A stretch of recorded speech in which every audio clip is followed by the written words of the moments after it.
Ինչով ենք մենք առաջնորդվել, երբ որ առաջարկել ենք այսպիսի մասնագիտացված քննարկում, որը կարծես թե առաջին հայացքից կարող է թվալ, որ աղերս չունի այսօրվա ներքաղաքական կամ արտաքին քաղաքական իրավիճակի հետ, մեր խորին համոզմամբ ճիշտ հակառակը, այն գործընթացները, որ տեղի են ունենում մեր երկրում եւ մեր երկրի շուրջ, մեծապես պայմանավորված են այն քարտեզային փոփոխություններով, լոգիստիկ գլոբալ պայքարով, այն տարածաշրջանային տեկտոնիկ տեղաշարժերով, որոնք տեղի են ունենում ինչպես մեր Հարավային Կովկասի տարածաշրջանում, այնպես էլ հարակից տարածաշրջանում եւ պայմանավորված են գլոբալ գեոպոլիտիկ պայքարի լոկալ դրսևորումներով։ Հայաստանում տեղի ունեցող գործընթացները, այդ թվում ներքաղաքական, մենք մեծապես կապում ենք այդպիսի գլոբալ քաղաքական փոփոխությունների լոկալ դրսևորումների հետ։ Գաղտնիք չէ, որ այսօրվա աշխարհում, որտեղ միջազգային իրավունքի չգոյության մասին հայտարարում են անգամ ամենագերհզոր ուժերի ղեկավարները, ինչպիսին Ամերիկայի Միացյալ Նահանգների նախագահի վերջերս արած աղմկահարույց, բայց շատ ազնիվ իր բացահայտման մեջ հայտարարություններ, այնպես էլ մեր հարևան երկրի Ադրբեջանի նախագահն է խոսել միջազգային իրավունքի չգոյության մասին եւ այլ բազմաթիվ դերակատարներ եւ զարգացումներ ապացուցում են այս նոր տենդենսը։ Այսօրվա աշխարհում պայքարը գնում է երկու բանի համար, դա ռեսուրսների եւ մատակարարման ուղիների։ Եթե բժշկական լեզվով ասեմ, արյան եւ արյունատար անոթների համար է գնում այսօրվա պայքարը եւ Հայաստանը այս ընթացքում հայտնվել է այդպիսի պայքարի կիզակետերից մեկում։ Պատահական չէ, որ Ամերիկայի Միացյալ Նահանգների ազգային անվտանգության վերջին ռազմավարության մեջ հիմնական շեշտադրումները արված են հենց գեոպոլիտիկ, եթե ոչ գեոէկոնոմիկ շահերի վրա եւ այս տեսակետից Հարավային Կովկասը նույնպես ինչպես ամերիկյան, այնպես էլ այլ գերտերությունների ուշադրության կենտրոնում է գտնվում ի մասնավորի Հայաստանը։ Մեզ գործող ռեժիմի կողմից հրամցվում է օրակարգ, որը փորձում է մի կարմիր թելով անցկացնել մի թեզ. այլընտրանք չկա։ Այսօրվա մեր քննարկումը այն մասին է, որ անգամ ստեղծված իրավիճակում կա այլընտրանք եւ այդ այլընտրանքը ոչ միայն քաղաքական բանաձևերով է, այլ նաեւ համակցված է, եթե չասեմ հիմնավորված է տնտեսական, մասնագիտական, լոգիստիկ հիմնավորումներով եւ հաստատներով։ Նիկոլ Փաշինյանի կողմից առաջ մղվող կեղծ օրակարգին,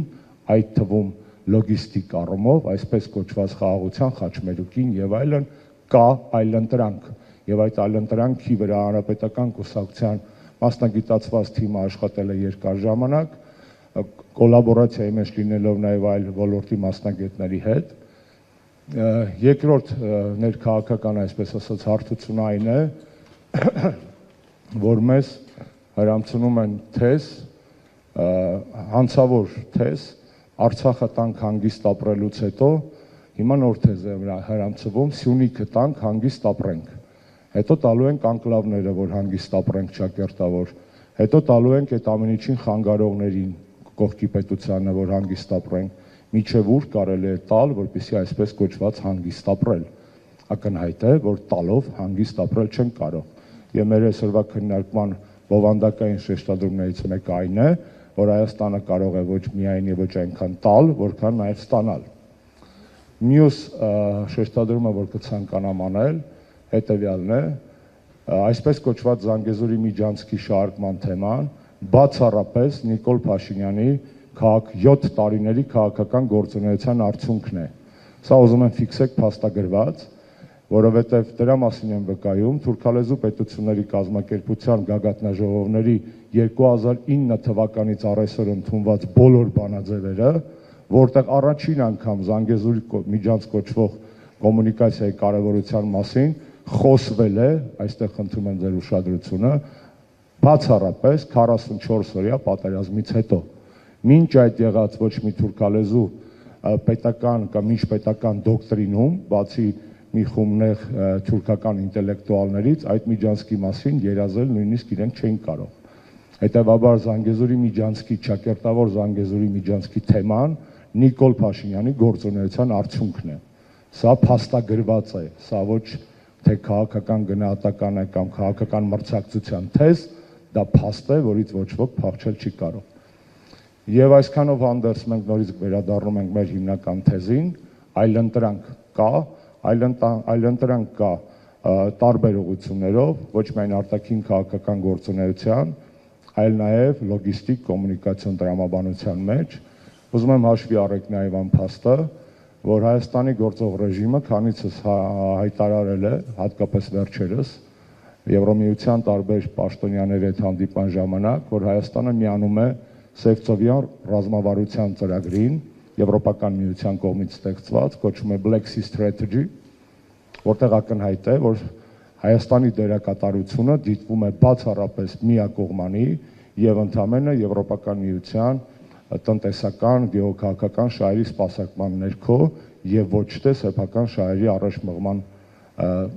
գերակայությունից ելնելով։ Այսօրվա զեկույցներում դուք կտեսնեք, որ նորից կրկնեմ, ստեղծված իրավիճակում Հայաստանի Հանրապետությունը նորմալ կառավարություն ունենալու պարագայում կարող է առաջարկել այլընտրանքներ եւ շարունակել հետապնդել սեփական ազգային եւ պետական շահերը։